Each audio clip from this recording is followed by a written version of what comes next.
Bonjour les jeunes, j'espère que vous avez passé une bonne journée et que votre semaine s'est bien déroulée et qu'il continuera ainsi. Euh, je reviens avec ce tutoriel sur les différentes questions que je vous ai posées tout au long de ces 2 semaines qui se sont écoulées et que là, je vais partager avec vous ma position après avoir écouté vos positions, vos analyses et puis vos suggestions que j'ai trouvées très intéressantes parfois, un peu moins précis quelquefois, mais effectivement le but de ce groupe c'est de pouvoir justement aller et s'enrichir avec la vision des uns et des autres. Je vais commencer dans cet exemple par la question portant sur le leadership et notamment le petit texte que j'ai partagé sur Magufuli. Ainsi, Magufuli, l'ancien président de Tanzanie qui nous a quittés, nous a laissé un legs dans le cadre du leadership. C'est quelqu'un qui a consacré toute sa carrière à lutter contre la corruption qui coûte à l'Afrique 148 milliards de dollars chaque année et qui a développé cet esprit au sein de sa population afin de pouvoir bénéficier à la population tanzanienne. On l'appelait aussi le bulldozer, mais pourquoi? Parce qu'il a fait beaucoup de constructions dans son pays. Il s'est essentiellement investi dans la construction et le développement de la Tanzanie. Donc vous pouvez trouver le barrage hydraulique, les différents ponts qu'il a pu faire pour relier en effet Zanzibar au continent. Il a investi dans des hôpitaux de première pointe, acquéri des avions, des transports routiers ou ferroviaires, a pu effectivement fournir les infrastructures nécessaires à la Tanzanie pour se développer.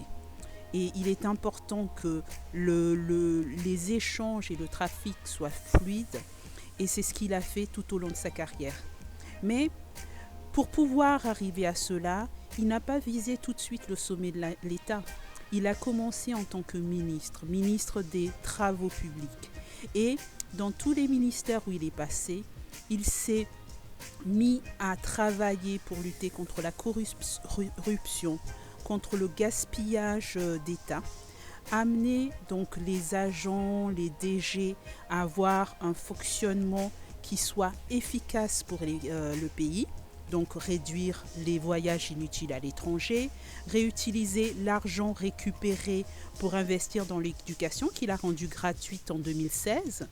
Donc la population tanzanienne peut être fière de ce président qui a œuvré pendant toute sa vie politique pour pouvoir développer la Tanzanie et de manière intelligente car la Tanzanie dispose effectivement de ressources pétrolières, gazières et minières, mais elle a aussi développé d'autres secteurs tels que le tourisme, comme vous pouvez le voir là. Donc nous connaissons les safaris et les expéditions dans le mont Kilimandjaro. Mais il y a aussi, donc ils ont la chance d'avoir la mer et donc il a développé tous ces secteurs avec la population afin de permettre l'essor du pays et de permettre de sortir un maximum de personnes de la pauvreté.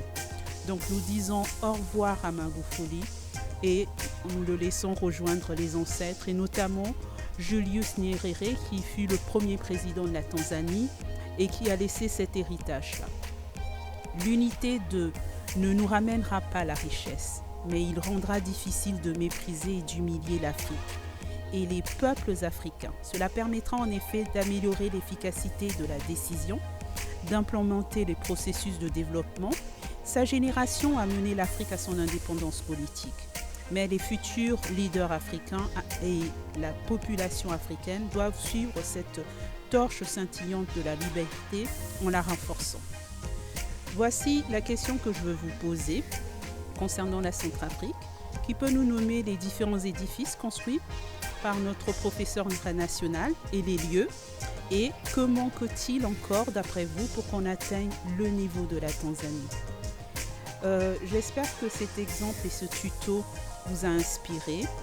Donc, ainsi comme la Tanzanie, au lieu que notre culture et notre richesse ethnique nous séparent, utilisons-la comme une richesse justement pour développer le tourisme et faire connaître la culture tellement riche de nos pays.